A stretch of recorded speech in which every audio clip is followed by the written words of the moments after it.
Isko Moreno sumugod sa Singapore para personal na kamustahin ang kalagayan ni Dove Willie Ong. Narito ang buong detalye.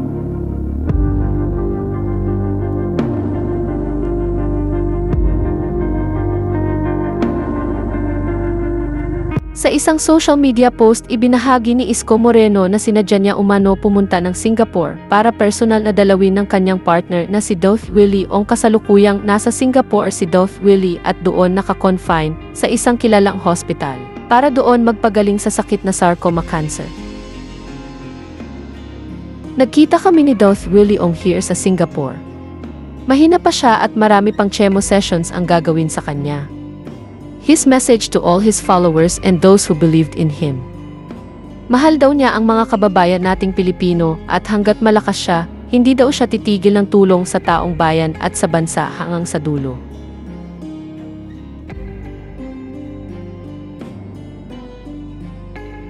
Baka sa mga latest photos at videos ni Dove Willie ang panghihina at pagbagsak ng kanyang katawan dahil sa gamutan. Sa katunayan ay nagbahagi din ng photo ang isa sa malapit kay Dove Willie, kung saan makikita na tila nakakalbo na ito.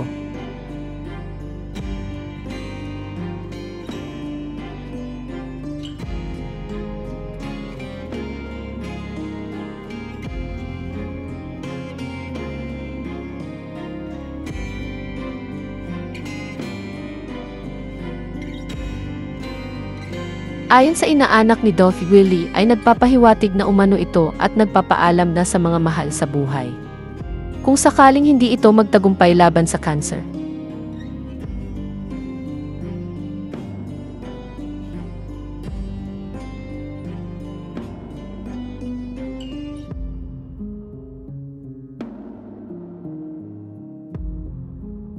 Bumuhos naman ang suporta ng mga netizens kay Dove Willie Ong. Marami pa rin talaga ang umaasa na gagaling ito sa sakit na cancer. Maraming Pilipino ang umaasa sa mga payo at gabay ni Dove Willie Ong pagdating sa kalusugan.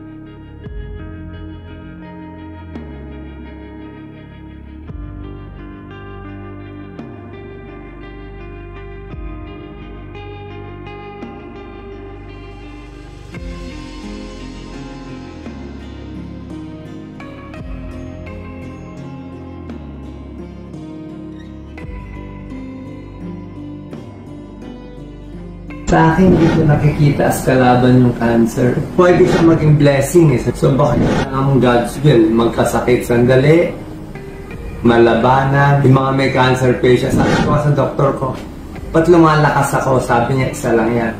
You are mentally strong, kaya feeling mo strong ka. Okay, kailangan fighter tayo. So pag may subok sa buhay, labanan, huwag takutan. Tanggapin, oo, may pagsubok. Huwag magalit, may purpose siya.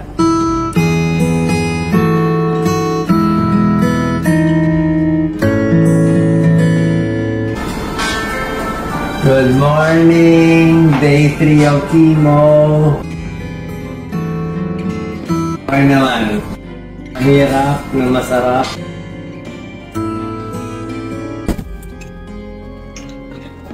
Nag-rounds na ba? Nag-rounds na yung doktor ko. Sabi ko, sinulat ko lahat ng symptoms ko. Marami. Hiccups.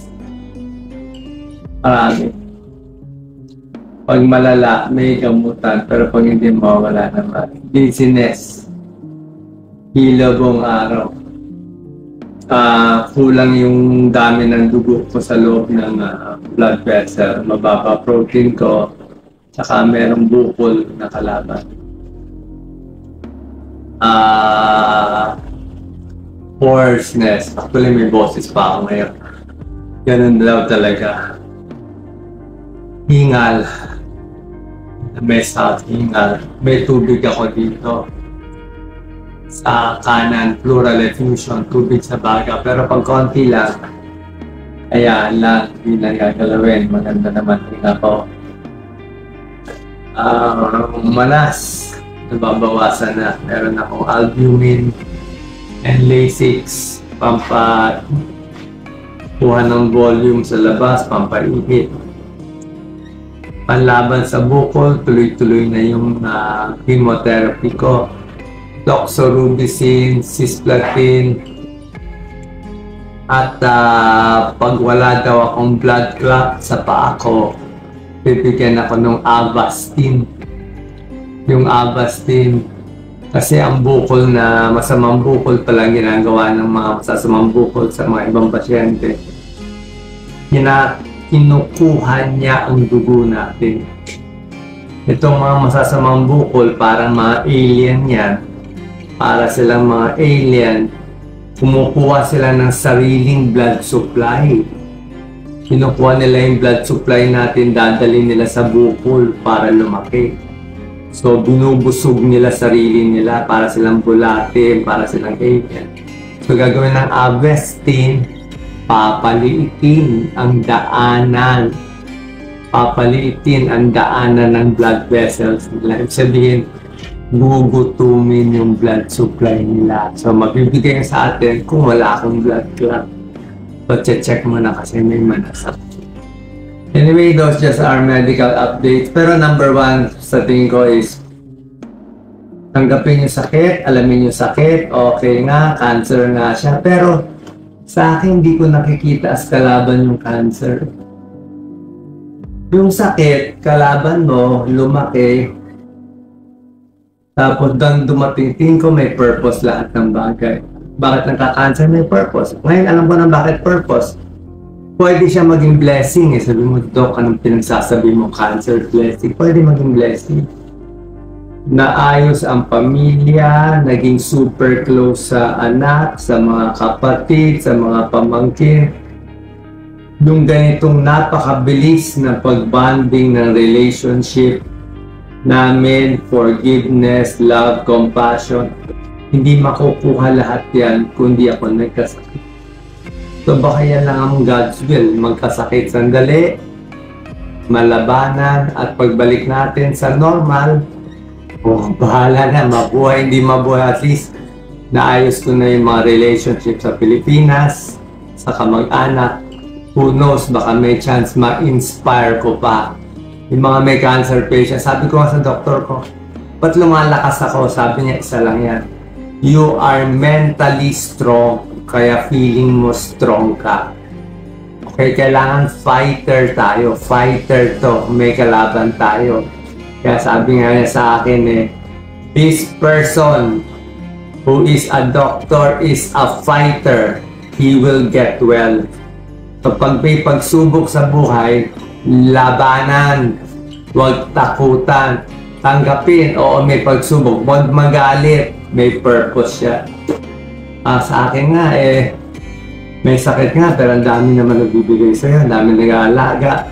Lahat ng pagmamahal na natulong ko noon, nung bata pa kami, para nagbabalikan lahat ng love Nagmahal kami sa bayan, sa mga tao noon. Ngayon bumabalik unti-unti. Yun ang nagiging puhunan ko para lumakas at tumayo. Maraming salamat po.